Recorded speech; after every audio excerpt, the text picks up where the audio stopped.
So in this video, you are seeing some still shots of the ancient city of Ephesus.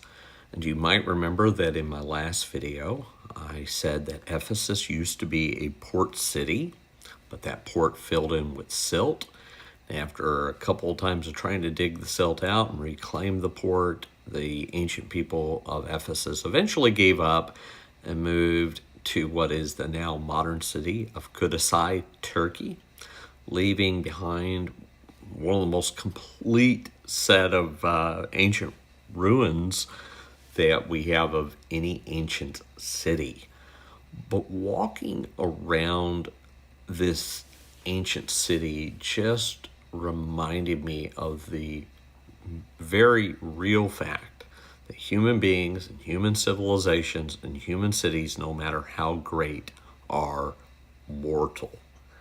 And in fact, this would have been something that the Apostle Paul would have had as a difference from Plato. Plato understood that the human body was mortal, and maybe even that human civilizations were mortal, but he believed that within this human body, within this mortal body, is trapped an immortal soul. And so Plato would have believed that ultimately we are something eternal. Now, the Christian church will eventually come to some similar understandings. But we don't start with the presupposition of the immortal soul. We start with the presupposition that human beings and everything else in our world is finite and mortal. No matter how great, how lofty, how sophisticated, how intelligent, eventually all humans, all civilizations, all the things that we make will come to an end. So where does Christianity get an idea of eternity? The Apostle Paul would have said that we are immortal when we are grafted into Christ. We share an eternal life by sharing in his life. Romans 6:8 says, if we have died with Christ, we will also live with him. The mortal must put on immortality. The perishable body must put on imperishability. That which is fading away must be caught up in glory.